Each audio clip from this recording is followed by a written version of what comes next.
Hello everyone. मैं advocate Akram Khan स्वागत करता हूं आपके अपने इस चैनल पर। कैसे हो आप सभी? आई होप आप सब अच्छे होंगे।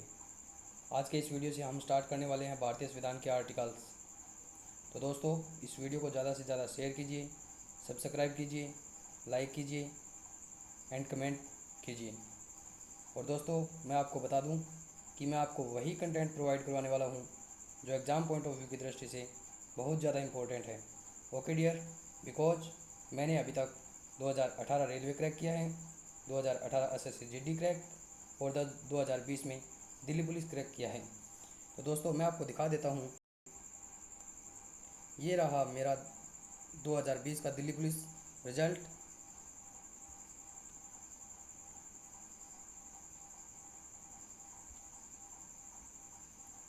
दोस्तों, ये है मेरा 2018 रेलवे क्रैक। ये मेरे roll number, name, short listed for physical efficiency,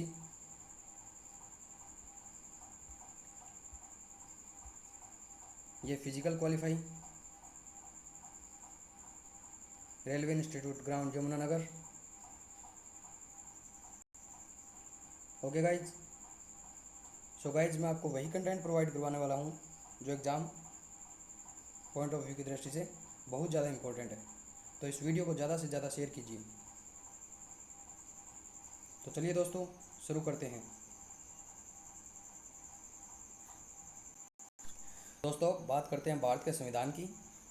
Bharat का संविधान भारत का सर्वोच्च विधान है, जो संविधान सभा द्वारा 26 नवंबर 1949 को पारित हुआ तथा 26 जनवरी 1950 से प्रभावी हुआ। यह दिन 26 नवंबर भारत के संविधान दिवस के रूप में घोषित किया गया, जबकि 26 जनवरी का दिन भारत में गणतंत्र दिवस के रूप में मनाया जाता है। भीमराव अंबेडकर को भारतीय संविधान का प्रधान वास्तुकार या निर्माता कहा जाता है। भारत का संविधान विश्व के किसी भी गणतांत्रिक देश का सबसे बड़ा लिखित संविधान है। भारतीय संविधान को विश्व का सबसे बड़ा लिखित संविधान कहने वाले व्यक्ति का नाम सर आइवर जेनिंग्स था। बात करते हैं भारतीय संविधान की प्रस्तावना के बारे में।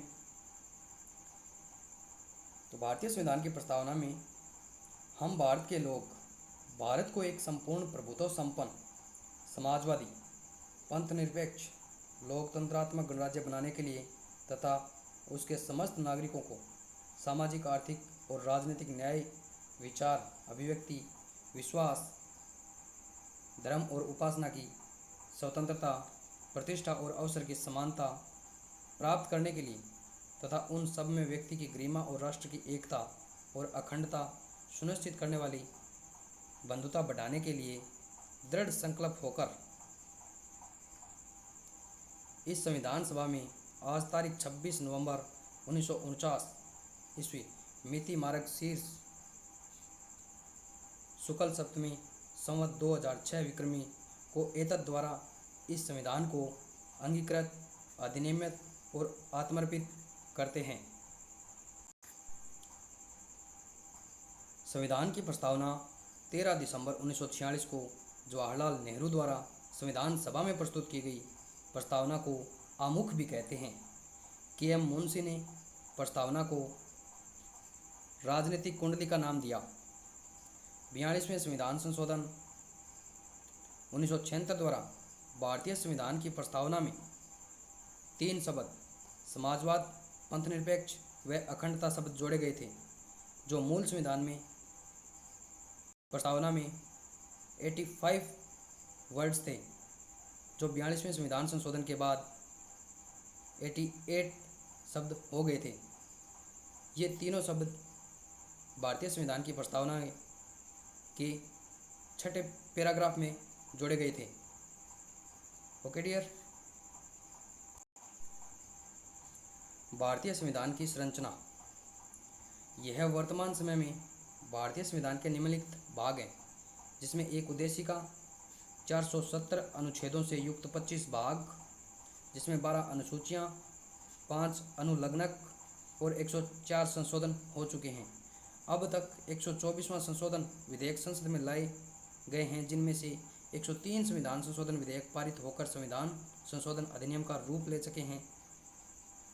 124वां संविधान संशोधन विधेयक 9 जनवरी 2019 को संसद में अनुच्छेद 368 संवैधानिक संशोधन के विशेष बहुमत से पास हुआ, जिसके तहत आर्थिक रूप से कमजोर सामान्य वर्ग को शैक्षणिक संस्थाओं में 8 अगस्त 2016 को संसद ने वस्तु और सेवा कर जीएसटी पारित कर 101वां संविधान संशोधन भी पास कर दिया था। भारतीय संविधान सभा के लिए जुलाई 1946 में चुनाव हुए थे। संविधान सभा की पहली बैठक दिसंबर 1946 को हुई थी। इसके तत्काल बाद देश दो हिस्सों में, भारत और पाकिस्तान में बंट गया था। संविधान सभा भी दो हिस्सों में बंट गई थी, भारत की संविधान सभा और पाकिस्तान की संविधान सभा। भारतीय संविधान सभा लिखने वाली सभा में 299 सदस्य मौजूद थे, जिसके अध्यक्ष डॉक्टर राजेंद्र प्रसाद थे। संविधान सभा ने 26 नवंबर 1949 में अपना काम पूरा कर लिया और 26 जनवरी 1950 को यह संविधान लागू कर दिया। इसी दिन के याद में हम हर वर्ष 26 जनवरी को गणतंत्र दिवस के रूप में मनाते हैं। भारतीय संविधान को पूर्ण रूप से तैयार करने में 2 वर्ष 11 माह 18 दिन का समय लगा। संविधान सभा के अध्यक्ष डॉक्टर राजेंद्र प्रसाद को भारतीय संविधान सुपुर्द करते हुए डॉक्टर भीमराव अंबेडकर जी 26 नवंबर 1949 को 15 आर्टिकल जोड़े गए और शेष आर्टिकल 26 जनवरी 1950 से लागू होते हैं। तो चलिए दोस्तों, शुरू करते हैं अपने भारतीय संविधान के आर्टिकल 1 से। आर्टिकल 1, संविधान में भारत के प्रभुत्व संपन्न लोकतांत्रिक गणराज्य को अनुच्छेद 1 में राज्यों का संघ घोषित किया गया है। संविधान सभा के अनुसार संघ को फेडरल कहना आवश्यक नहीं था। संविधान का प्रारूप प्रस्तुत करते हुए प्रारूप समिति के अध्यक्ष डॉक्टर अंबेडकर ने कहा था कि यद्यपि यह संविधान संरचना की दृष्टि से फेडरल हो सकता है, किंतु कुछ निश्चित उद्देश्यों से समिति ने इसे संघ कहा। आर्टिकल 2, किसी अन्य देश से जीते या अधिकृत किए राज्यों का प्रवेश भारत में संसद विधि द्वारा ऐसे निबंधनों और शर्तों पर जो वह ठीक समझे संघ में नए राज्यों का प्रवेश या उनकी स्थापना करेगी। संसद विधि द्वारा ऐसे निबंधनों और शर्तों पर जो वह ठीक समझे संघ में नए राज्यों का प्रवेश या उनकी स्थापना करेगी। भारतीय संविधान का आर्टिकल 2। आर्टिकल 3, वर्तमान राज्यों के क्षेत्रों, सीमाओं या नामों में परिवर्तन।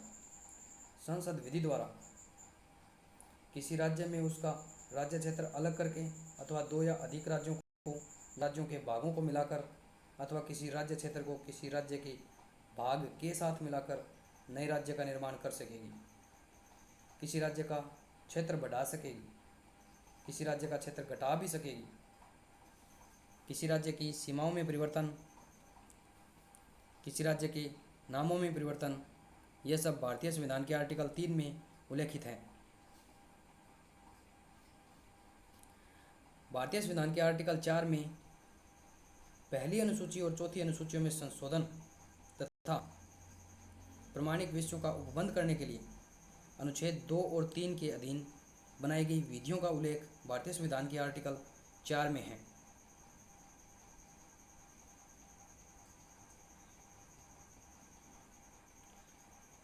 भारतीय संविधान का भाग 2 अनुच्छेद 5, जिसमें संविधान के प्रारंभ पर नागरिकता के प्रावधान दिए गए हैं। अनुच्छेद 5, संविधान के प्रारंभ पर नागरिकता।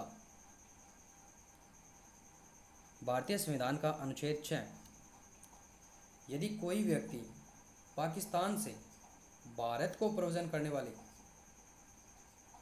हो तो उन व्यक्तियों की नागरिकता के अधिकार भारतीय संविधान के आर्टिकल 6 में प्रोविज़न दिए गए हैं। भारतीय संविधान के आर्टिकल 7 में भारत से पाकिस्तान को प्रोविज़न करने वाले व्यक्तियों की नागरिकता के अधिकार प्रदान किए गए हैं।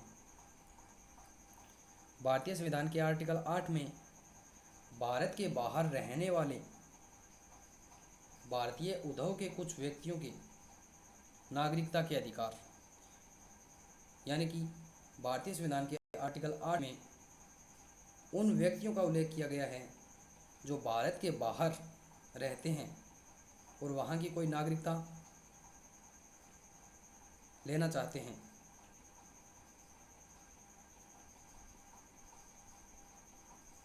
आर्टिकल 9 विदेशी राज्य की नागरिकता स्वेच्छा से अर्जित करने वाले व्यक्तियों का नागरिक न होना, यानी कि कोई भी भारतीय नागरिक अपनी मर्जी से स्वेच्छा से विदेशी राज्य की नागरिकता प्राप्त कर लेता है तो उसके बाद वह भारत का नागरिक नहीं माना जाएगा।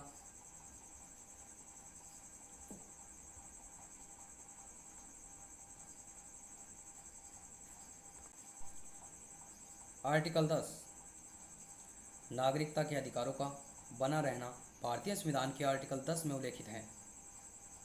भारतीय संविधान के आर्टिकल 11 में संसद द्वारा नागरिकता के अधिकार का विधि द्वारा विनियमन किया जाना, इस बात का उल्लेख किया गया है।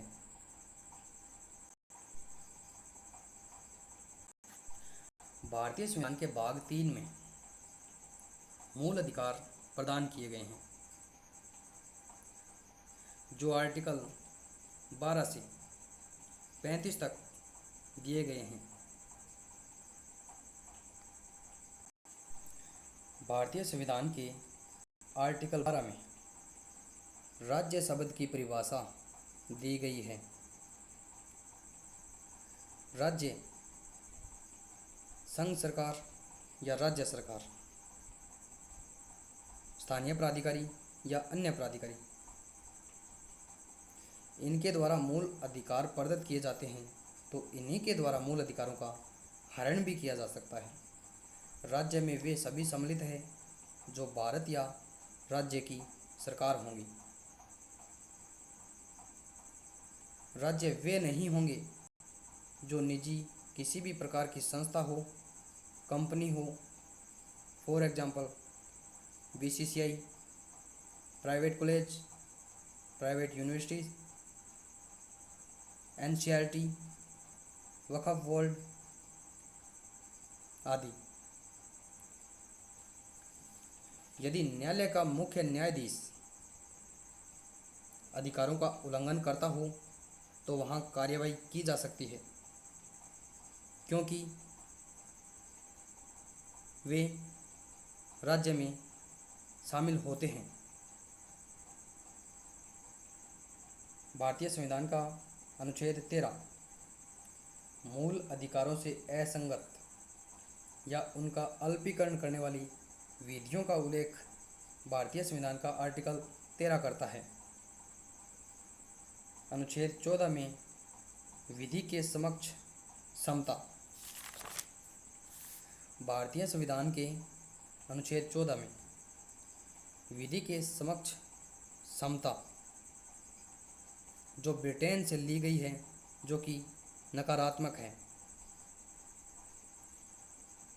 और विधि का समान संरक्षण जो कि अमेरिका से लिया गया है, जो कि सकारात्मक दृष्टिकोण रखता है। भारतीय संविधान का अनुच्छेद 15 धर्म, मूल, वंश, जाति, लिंग या जन्म स्थान के आधार पर विभेद का प्रतिषेध करता है। भारतीय संविधान का अनुच्छेद 15। भारतीय संविधान के अनुच्छेद 15(1) के अकॉर्डिंग राज्य द्वारा किसी भी व्यक्ति के साथ 5 आधारों पर भेदभाव नहीं किया जाएगा, और आर्टिकल 15(2) के तहत किसी भी नागरिक द्वारा नागरिक के साथ किसी भी प्रकार का भेदभाव नहीं किया जाएगा। आर्टिकल 15 में वर्ग के आधार पर भेदभाव किया जा सकता है। इसके अपवाद के तौर पर आर्टिकल 15(3), जिसमें स्त्रियों और बालकों हेतु विशेष उपबंध प्रदान किए गए हैं, और आर्टिकल 15(4) में SC, ST, OBC, EWS में विशेष उपबंध प्रदान किए गए हैं तथा आर्टिकल 15(5) में उच्च शिक्षण संस्थाओं में प्रवेश के लिए आरक्षण प्रदान किया गया है।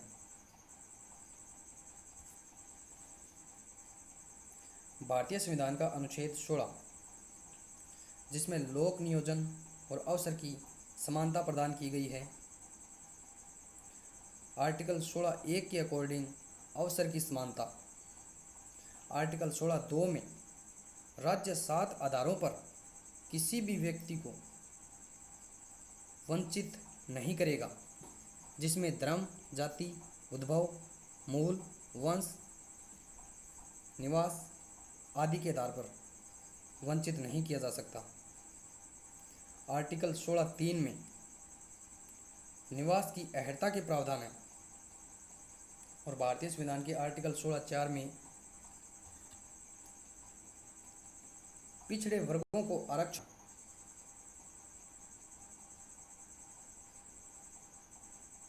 भारतीय संविधान के आर्टिकल 16(4) में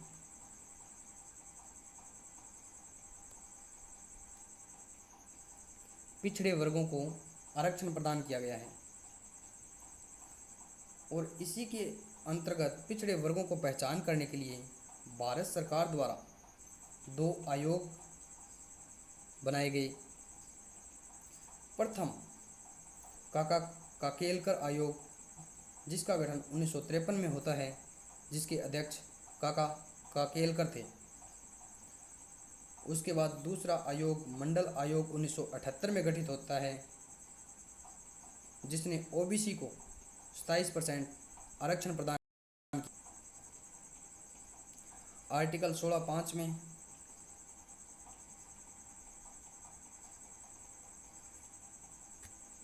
धर्म की योग्यता का उपबंध किया गया है। आर्टिकल 17 अस्पृश्यता छुआछूत का अंत।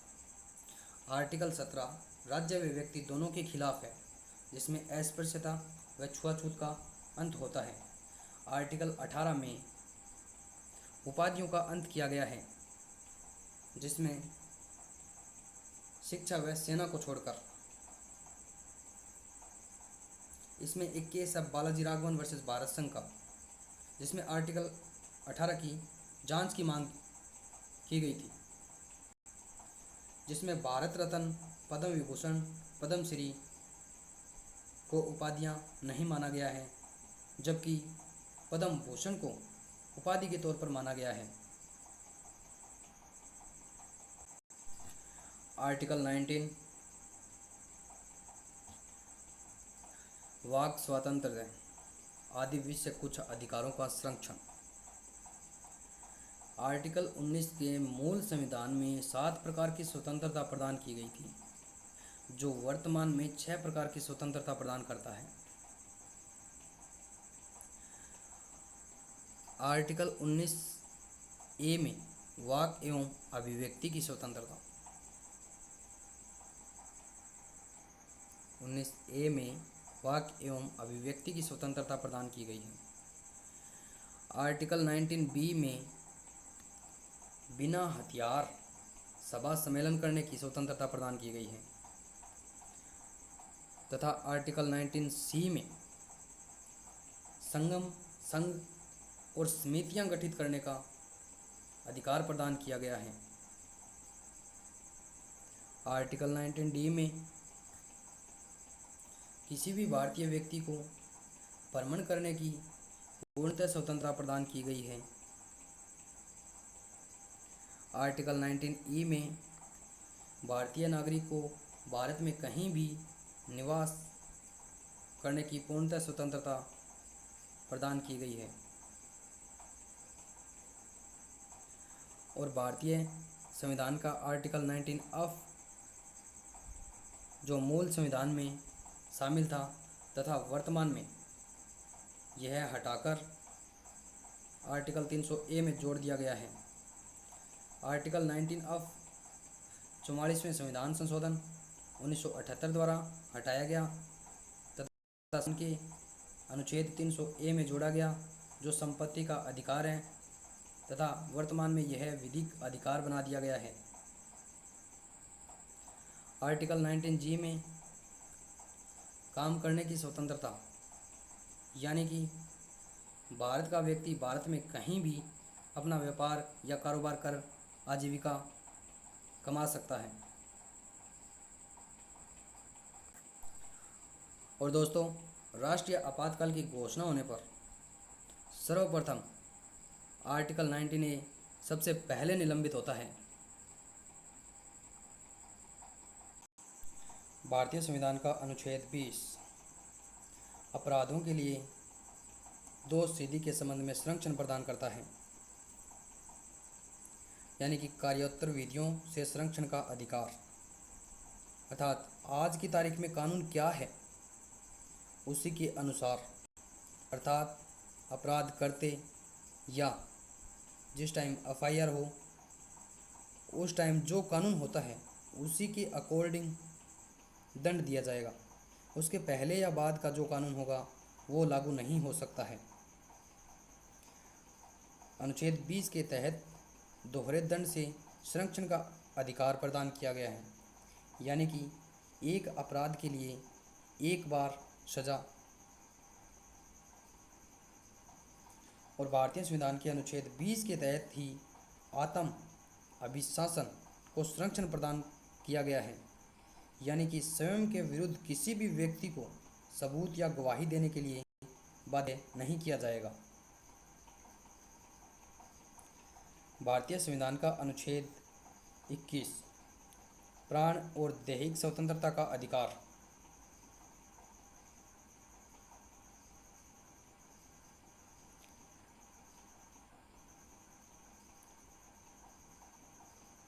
प्राण व दैहिक स्वतंत्रता का अधिकार मानव को गरिमापूर्ण जीवन जीने का अधिकार प्रदान करता है, जिसमें शिक्षा का अधिकार। इसमें एक केस मोहिनी जैन वर्सेस कर्नाटक राज्य शिक्षा से संबंधित था और शिक्षा को 86वां संविधान संशोधन 2002 के तहत निःशुल्क और अनिवार्य बना दिया गया है, जो 6 से 14 वर्ष तक के बच्चों के लिए अनिवार्य किया गया है। आर्टिकल 21 के अकॉर्डिंग विदेश यात्रा का अधिकार। इसमें मेनका गांधी वर्सेस भारत संघ का एक केस है। आर्टिकल 21 के अंतर्गत शीघ्र चिकित्सा सहायता पाने का अधिकार प्रदान किया गया है, जिसमें Parmanand Katara versus union of India का एक केस सम्मिलित है। आर्टिकल 21 के तहत कार्यस्थल पर लैंगिक उत्पीड़न से संरक्षण का अधिकार प्रदान किया गया है। इसमें case Vishakha Jain versus Rajasthan state. भारतीय संविधान के अनुच्छेद 21 के तहत ही प्रदूषण मुक्त प्राणवायु प्राप्त करने का अधिकार प्रदान किया गया है। अनुच्छेद 21 में निजता का अधिकार प्रदान किया गया है। इच्छा मृत्यु का अधिकार। भारतीय संविधान के अनुच्छेद 21 के तहत अपने मनपसंद व्यक्ति से शादी करने का अधिकार। भारतीय संविधान का अनुच्छेद 21 संरक्षण प्रदान करता है। और किसी भी प्रकार के नारकोटिक्स या पॉलीग्राफी या ब्रेन मैपिंग की जाती है तो वो भारतीय संविधान के आर्टिकल 20(3) का उल्लंघन करता है।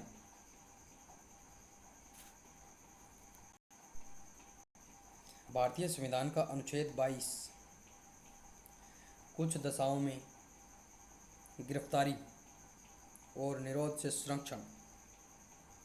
इसके अंतर्गत किसी भी व्यक्ति को सामान्य विधि में गिरफ्तार व्यक्ति को कारण जानने का अधिकार प्रदान किया गया है और उस व्यक्ति को 24 घंटे में सक्षम मजिस्ट्रेट के समक्ष उपस्थित होने का अधिकार है। यात्रा का समय छोड़कर 24 घंटे, और उसी व्यक्ति को अपनी पसंद का वकील रखने का भी अधिकार प्रदान किया गया है।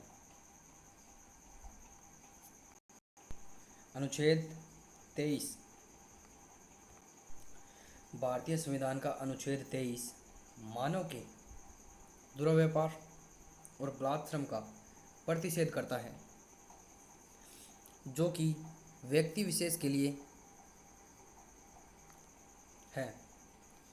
आर्टिकल 24 में कारखानों आदि में बालकों के नियोजन का प्रतिषेध करता है, जो कि बालकों के लिए विशेष तौर पर है।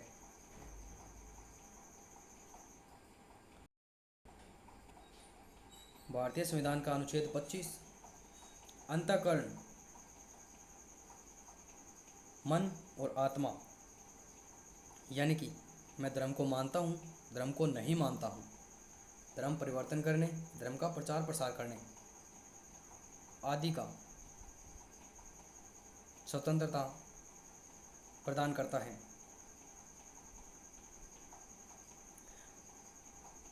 और भारतीय संविधान के आर्टिकल 25 के तहत ही सिख धर्म को कटार, कृपाण आदि धारण करने के अधिकार प्रदान करता है। अनुच्छेद 26 में धार्मिक कार्यों के प्रबंध की स्वतंत्रता प्रदान की गई है।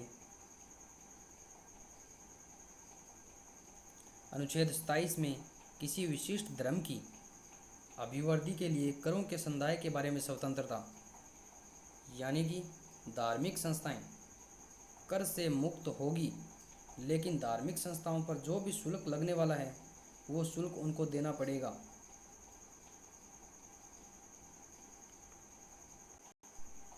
आर्टिकल 28 कुछ शिक्षा संस्थाओं में धार्मिक शिक्षा या धार्मिक उपासना में उपस्थित होने के बारे में स्वतंत्रता प्रदान करता है।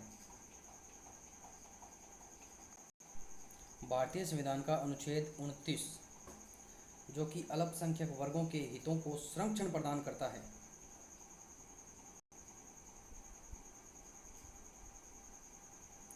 अनुच्छेद 30 में शिक्षा संस्थाओं की स्थापना और प्रशासन करने का अल्पसंख्यक वर्गों का अधिकार दिया गया है, और इसी के तहत मुस्लिम कम्युनिटी वाले मदरसों की स्थापना करते हैं। ईसाई धर्म में सेंट जेवियर कॉलेज, जो कि केरल में स्थित है। अनुच्छेद 31 संपत्ति का अनिवार्य अर्जन, जिसे निश्चित कर दिया गया है। भारतीय संविधान का अनुच्छेद 31 के संपदाओं आदि के अर्जन के लिए उपबंध करने वाली विधियों की व्यावृत्ति से संबंधित। अनुच्छेद 31 ख में कुछ अधिनियमों और विनियमों का विधिमान्यकरण किया गया है। भारतीय संविधान के अनुच्छेद 31 ग में कुछ निर्देशक तत्वों को प्रभावी करने वाली विधियों की व्यावृत्ति उल्लेखित है। और भारतीय संविधान के अनुच्छेद 31 घ में राष्ट्र विरोधी क्रियाकलाप के संबंध में विधियों की व्यावृत्ति, जिसे निरसित कर दिया गया है। भारतीय संविधान का अनुच्छेद 32 संवैधानिक उपचारों का अधिकार, जिसके तहत सर्वोच्च न्यायालय में आर्टिकल 32 के तहत रिट जारी और उच्च न्यायालय में आर्टिकल 226 के तहत रिट जारी। और ये रिट 5 प्रकार की: बंदी प्रत्यक्षीकरण, परमादेश, प्रतिषेध, उत्प्रेषण और अधिकार परीक्षा। भारतीय संविधान की आर्टिकल 32 को डॉक्टर भीमराव अंबेडकर जी ने संविधान की आत्मा कहा था। अनुच्छेद 32 क में राज्य विधियों की संवैधानिक वैधता पर अनुच्छेद 32 के अधीन कार्यवाहियों में विचार न किया जाना, जिसे निरसित कर दिया गया है। भारतीय संविधान का अनुच्छेद 33 इस भाग द्वारा प्रदत्त अधिकारों का बलों आदि को लागू होने में उपांतरण करने की संसद की शक्ति दी गई है। अनुच्छेद 34 में जब किसी क्षेत्र में सेना विधि प्रवृत्त है तब इस भाग द्वारा प्रदत्त अधिकारों का निर्बंधन। अनुच्छेद 35 में इस भाग के उपबंधों को प्रभावी करने के लिए विधान उल्लेखित किए गए हैं। भारतीय संविधान के भाग 4 में राज्य के नीति निर्देशक तत्वों का उल्लेख किया गया है, जिसके तहत भारतीय संविधान के अनुच्छेद 36 में राज्य शब्द की परिभाषा। विश्व में 2 ही ऐसे देश हैं जिनके पास नीति निर्देशक तत्व हैं, एक अपना भारत और दूसरा आयरलैंड।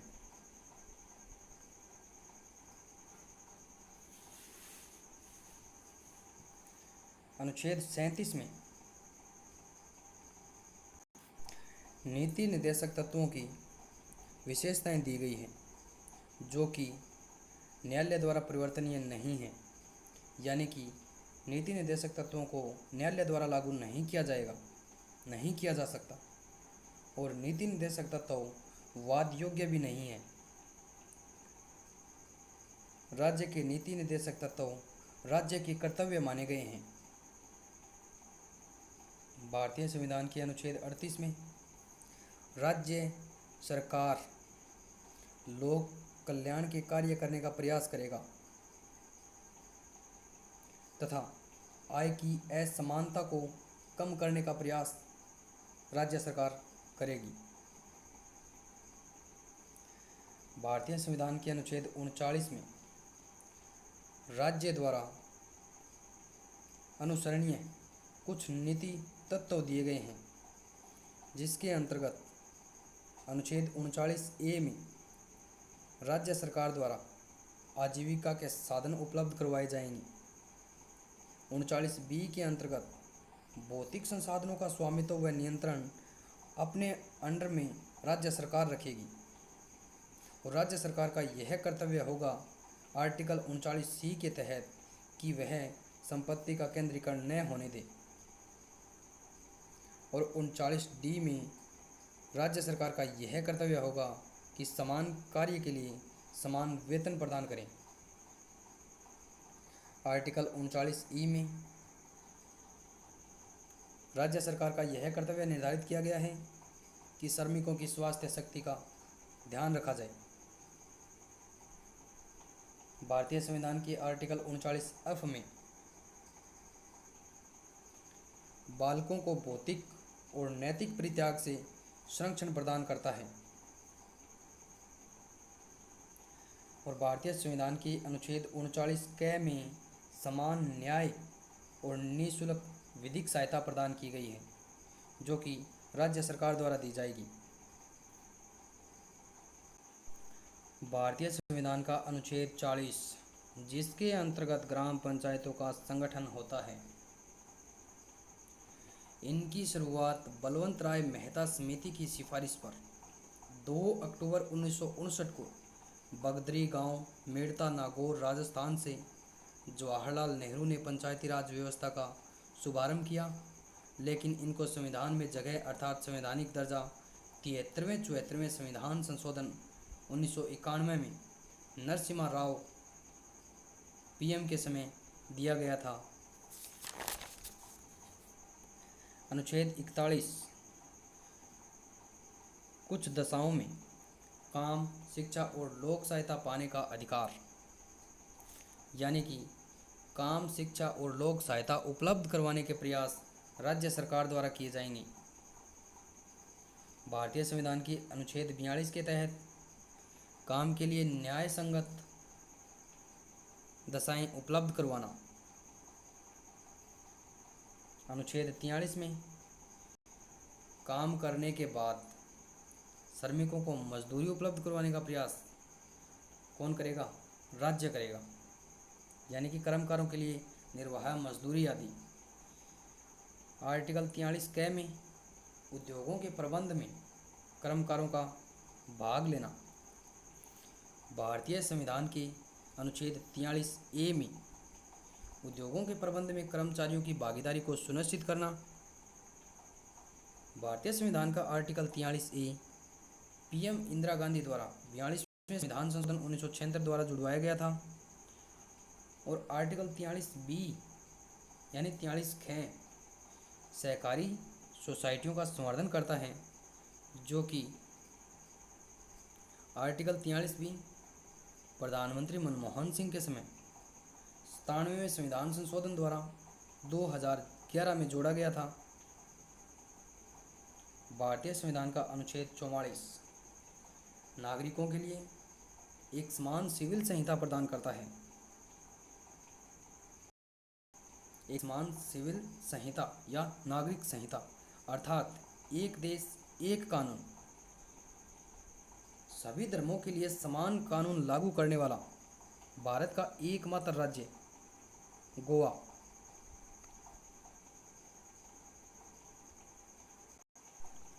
भारतीय संविधान के अनुच्छेद 45 में 6 वर्ष से कम आयु के बालकों के लिए प्रारंभिक बाल्यावस्था, देखरेख और शिक्षा का उपबंध राज्य सरकार द्वारा किया जाएगा। भारतीय संविधान के अनुच्छेद 46 में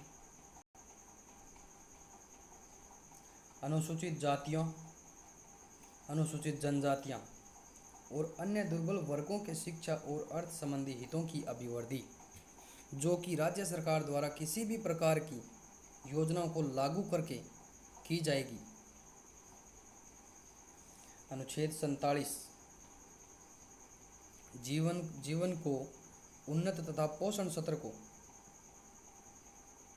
उच्च बनाने के लिए राज्य मादक पदार्थों तथा मादक यानी कि नशीले द्रव्यों पर प्रतिबंध लगाने का प्रयास राज्य सरकार द्वारा किया जाएगा। अनुच्छेद 48 कृषि और पशुपालन का संगठन। भारतीय संविधान के अनुच्छेद 48 में कृषि और पशुपालन का संगठन दिया गया है।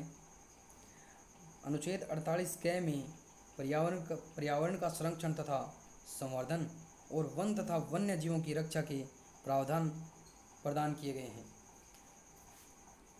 भारतीय संविधान के अनुच्छेद 49 में राष्ट्रीय महत्व के स्मारकों, स्थानों और वस्तुओं का संरक्षण।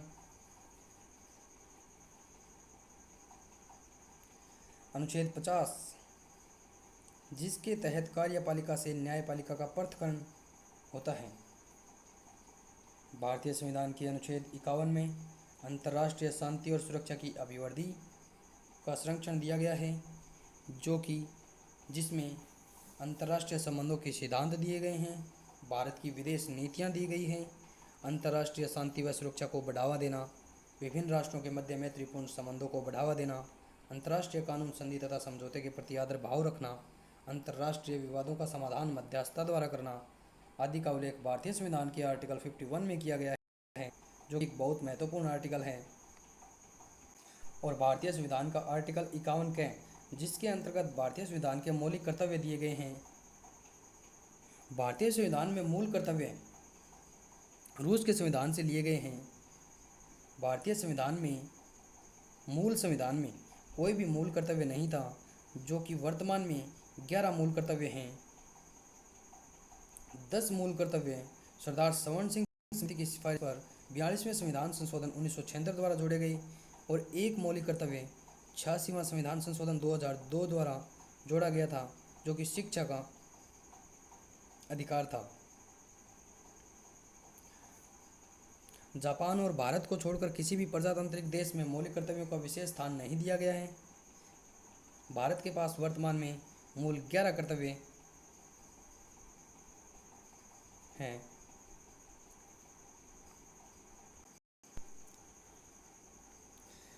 भारत के संविधान का अनुच्छेद 52 जिसके अंतर्गत भारत के राष्ट्रपति का प्रावधान दिया गया है। भारतीय संविधान के अनुच्छेद 52 के तहत भारत का एक राष्ट्रपति होगा और अनुच्छेद 53 में संघ की समस्त कार्यपालिका शक्ति राष्ट्रपति में निहित होगी।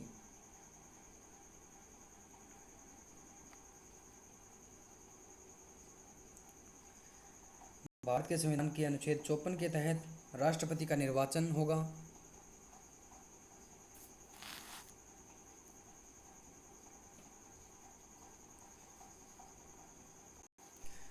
भारतीय संविधान के अनुच्छेद 55 के अंतर्गत राष्ट्रपति के निर्वाचन की रीतियों का उल्लेख किया गया है। राष्ट्रपति के निर्वाचन में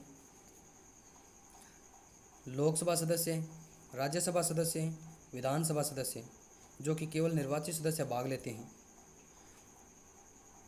और दिल्ली पुडुचेरी के लोगों को 17वें संविधान संशोधन 1992 के द्वारा इन दोनों के विधानसभा सदस्य राष्ट्रपति के निर्वाचन में भाग लेने लगे थे।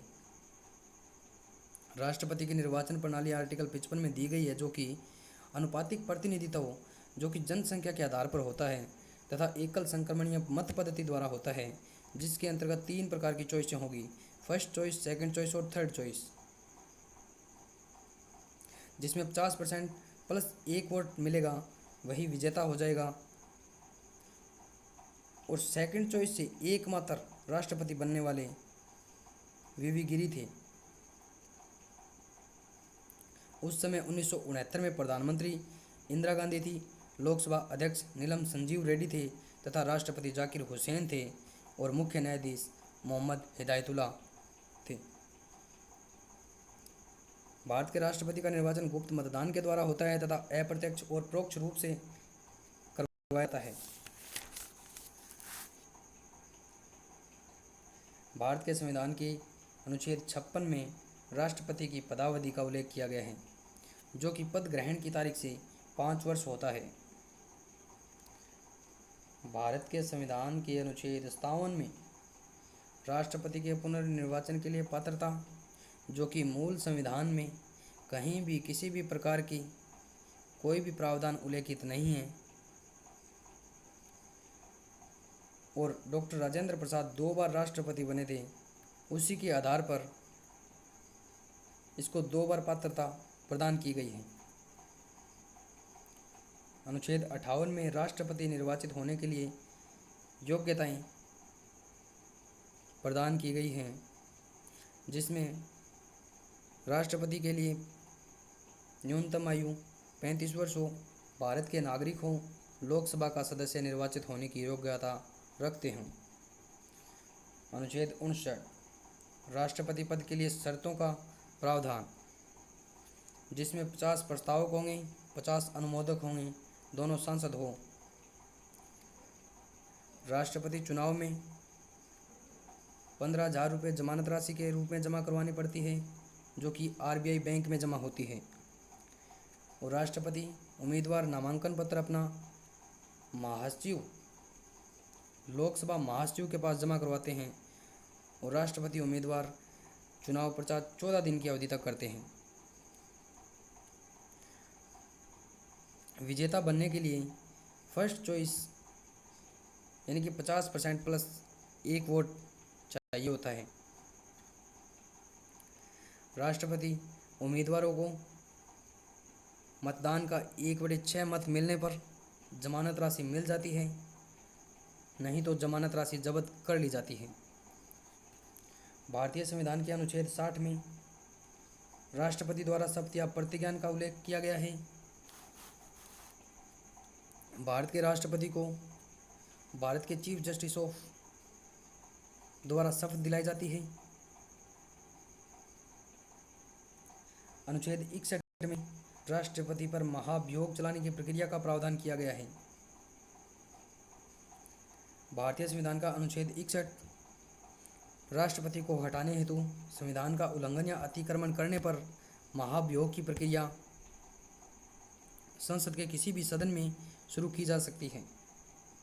इसके लिए जिस सदन में यह प्रक्रिया शुरू की जाती है, उस सदन द्वारा राष्ट्रपति को 14 दिन पूर्व सूचना दी जाएगी। जिस सदन में यह महाभियोग प्रस्ताव रखा जाता है, प्रस्ताव पेश करने के लिए उस सदन में 1/4 सदस्यों की सहमति आवश्यक होती है तथा प्रस्ताव पेश करने के बाद प्रस्ताव को पारित करने के लिए दिया जाता है, जिसके लिए 2/3 बहुमत की आवश्यकता होती है।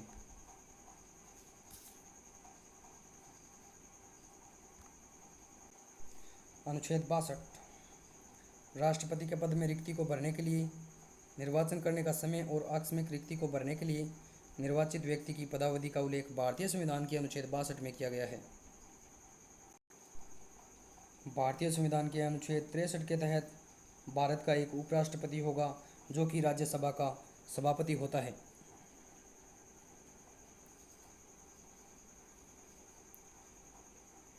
भारतीय संविधान की अनुच्छेद 64 के तहत उपराष्ट्रपति का राज्यसभा का पदेन सभापति होना, इस बात का उल्लेख भारतीय संविधान के अनुच्छेद 64 में दिया गया है। अनुच्छेद 65 में राष्ट्रपति के पद में आकस्मिक रिक्ति के दौरान या उसकी अनुपस्थिति में उपराष्ट्रपति या राष्ट्रपति के रूप में कार्य करना या उसके कर्तव्यों का निर्वहन करना आदि का उल्लेख अनुच्छेद 65 में दिया गया है। भारतीय संविधान के अनुच्छेद 66 के अंतर्गत उपराष्ट्रपति का निर्वाचन कैसे किया जाता है, इस बात का उल्लेख करता है। अनुच्छेद 67 में उपराष्ट्रपति की पदावधि का उल्लेख।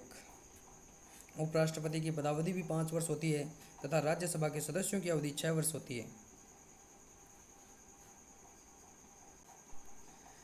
अनुच्छेद 68 उपराष्ट्रपति के पद में रिक्ति को भरने के लिए निर्वाचन करने का समय और आकस्मिक रिक्ति को भरने के लिए निर्वाचित व्यक्ति की पदावधि का उल्लेख किया गया है। भारतीय संविधान के अनुच्छेद 69 में उपराष्ट्रपति द्वारा शपथ या प्रतिज्ञान का उल्लेख करता है। भारतीय संविधान का अनुच्छेद 70 अन्य आकस्मिकताओं में राष्ट्रपति के कर्तव्यों का निर्वहन। अनुच्छेद 71 राष्ट्रपति या उपराष्ट्रपति के निर्वाचन से संबंधित या सशक्त विषय आदि का उल्लेख अनुच्छेद 71 में दिया गया है। और भारतीय संविधान के अनुच्छेद 72 में क्षमा आदि की और कुछ मामलों में दंडादेश के निलंबन, परिहार या लघुकरण की राष्ट्रपति की शक्ति का उल्लेख किया गया है। अनुच्छेद 73 में संघ की कार्यपालिका शक्ति का विस्तार। अनुच्छेद 74 राष्ट्रपति को सहायता और सलाह देने के लिए मंत्रिपरिषद का गठन। भारतीय संविधान के अनुच्छेद 75 में मंत्रियों के बारे में अन्य उपबंध दिए गए हैं। भारतीय संविधान का आर्टिकल 76 भारत का एक महान न्यायवादी प्रदान करता है। भारत के संविधान क्षेत्र के तहत भारत का एक महान न्यायवादी होगा। अनुच्छेद 77 में भारत सरकार के कार्यों का संचालन आदि का उल्लेख भारतीय संविधान के अनुच्छेद 77 में किया गया है।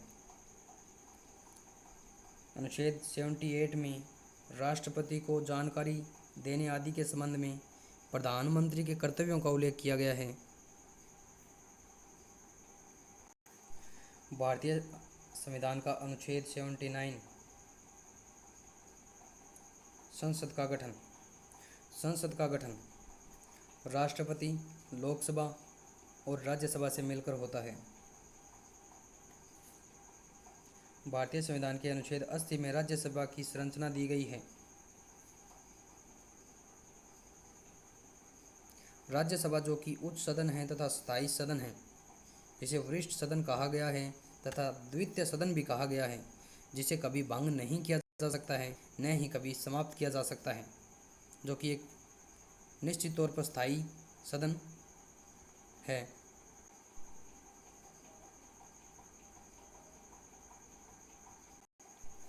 भारतीय संविधान का अनुच्छेद 79 संसद का गठन। संसद का गठन राष्ट्रपति, लोकसभा और सदस्य राज्यसभा तीनों से मिलकर होता है। राज्यसभा की संरचना संविधान की अनुच्छेद 80 में दी गई है, जिसमें अधिकतम सदस्य संख्या 250 हो सकती है, जो कि वर्तमान में 245 है, जिसमें 233 निर्वाचित और 12 राष्ट्रपति द्वारा मनोनीत होते हैं।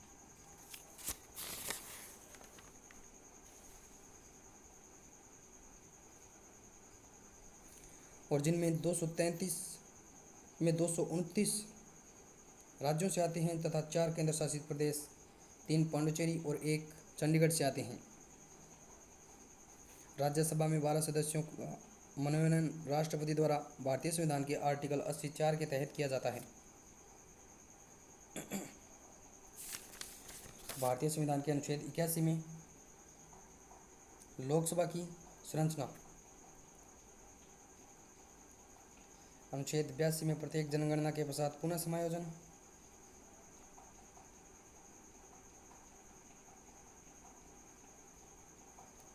अनुच्छेद 83 संसद की सदनों की अवधि, राज्यसभा स्थायी सदन, लोकसभा की अवधि 5 वर्ष होती है। अनुच्छेद 84 में संसद की सदस्यता के लिए योग्यता, और भारतीय संविधान के अनुच्छेद 85 में संसद के सत्र को सत्रावसान, आहूत या अवसान यानी कि विघटन करने की राष्ट्रपति की शक्ति का उल्लेख। अनुच्छेद 86 में सदनों में अभिभाषण का और उनको संदेश भेजने का राष्ट्रपति का अधिकार। भारतीय संविधान का अनुच्छेद 87 राष्ट्रपति का विशेष अभिभाषण। अनुच्छेद 88 में सदनों के बारे में मंत्रियों और महान न्यायवादी के अधिकार प्रदान किए गए हैं।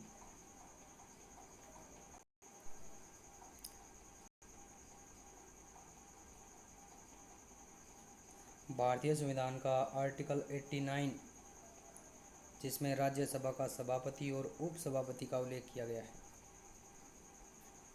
अनुच्छेद 90 उपसभापति का पद रिक्त होना, पद त्याग और पद से हटाया जाना।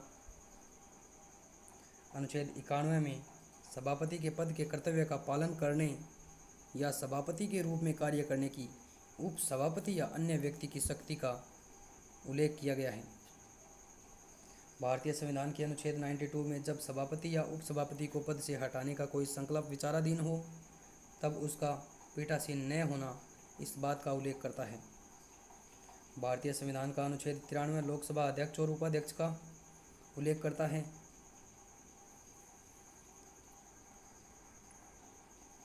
अनुच्छेद 94 अध्यक्ष और उपाध्यक्ष का पद रिक्त होना, पद त्याग और पद से हटाया जाना आदि का उल्लेख भारतीय संविधान का अनुच्छेद 94 करता है।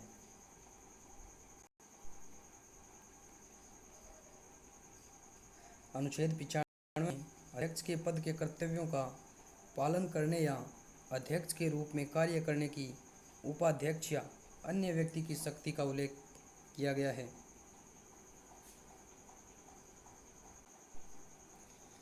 भारतीय संविधान का अनुच्छेद 96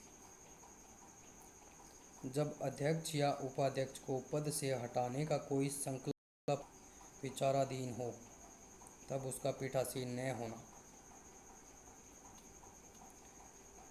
अनुच्छेद 97 सभापति, उपसभापति तथा अध्यक्ष और उपाध्यक्ष के वेतन और भत्तों का उल्लेख किया गया है। भारतीय संविधान का आर्टिकल 98 में संसद के सचिवालयों का उल्लेख किया गया है।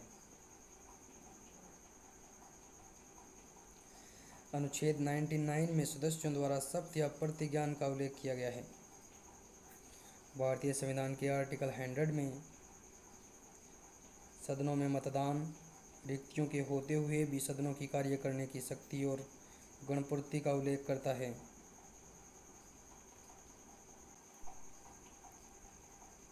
भारतीय संविधान का अनुच्छेद 101 किसी भी स्थानों का रिक्त होना आदि का उल्लेख करता है। अनुच्छेद 102 में सदस्यता के लिए योग्यताओं के प्रावधान दिए गए हैं। भारतीय संविधान का अनुच्छेद 103 में सदस्यों की निर्भरताओं से संबंधित प्रश्नों पर विनिश्चय किया जाएगा, इस बात का उल्लेख किया गया है। और अनुच्छेद 104 में अनुच्छेद 99 के अधीन शपथ लेने या प्रतिज्ञान करने से पहले या आहरित न होते हुए या निर्हित किए जाने पर बैठने और मत देने के लिए शास्ति, संसद और उनके सदस्यों की शक्तियाँ, विशेषाधिकार और उन्मुक्तियों आदि का उल्लेख किया गया है। भारतीय संविधान के अनुच्छेद 105 में संसद के सदनों की तथा उनके सदस्यों और समितियों की शक्तियों, विशेषाधिकार आदि के उल्लेख किए गए हैं। भारतीय संविधान के अनुच्छेद 106 में सदस्यों के वेतन और भत्तों का उल्लेख किया गया है।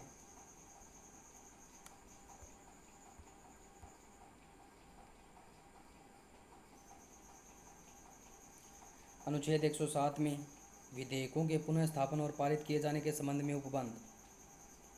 भारतीय संविधान के अनुच्छेद 108 कुछ दशाओं में दोनों सदनों की संयुक्त बैठक।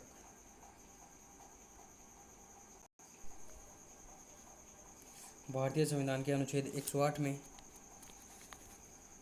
राष्ट्रपति द्वारा दोनों सदनों में मतभेद होने पर संयुक्त अधिवेशन बुलाने का अधिकार तथा संयुक्त अधिवेशन की अध्यक्षता लोकसभा अध्यक्ष द्वारा की जाएगी। भारत में अभी तक 3 बार संयुक्त अधिवेशन बुलवाया गया है। 1961 में दहेज निवारण अधिनियम के लिए, उसके बाद 1978 में बैंकिंग सेवा अधिनियम के लिए तथा 2002 में आतंकवाद निवारण अधिनियम पर कानून बनाने के लिए अब तक भारत में 3 बार राष्ट्रपति द्वारा संयुक्त अधिवेशन बुलवाया गया है तथा संयुक्त अधिवेशन बैठक की अध्यक्षता लोकसभा अध्यक्ष द्वारा की जाती है। अनुच्छेद 109 धन विधेयकों के संबंध में विशेष प्रक्रिया के प्रावधान। अनुच्छेद 110 धन विधेयक की परिभाषा। भारतीय संविधान के अनुच्छेद 110 में धन विधेयक की परिभाषा दी गई है। अनुच्छेद 111 में विधेयकों पर अनुमति। राष्ट्रपति द्वारा विधेयक पर अनुमति या हस्ताक्षर, जो कि राष्ट्रपति को वीटो पावर भी प्रदान करता है। राष्ट्रपति को वीटो पावर 3 प्रकार की: आत्यांतिक, निलंबनकारी और पॉकेट वीटो। जेबी वीटो। जेबी वीटो यानी कि पॉकेट वीटो। जेबी वीटो पावर का एकमात्र प्रयोग करने वाले भारत के राष्ट्रपति ज्ञानी जैल सिंह तथा प्रधानमंत्री राजीव गांधी के समय थे। अनुच्छेद 112 में वार्षिक वित्तीय विवरण। भारत के संविधान में कहीं भी बजट शब्द का उल्लेख नहीं किया गया है तथा वार्षिक वित्तीय विवरण का उल्लेख किया गया है।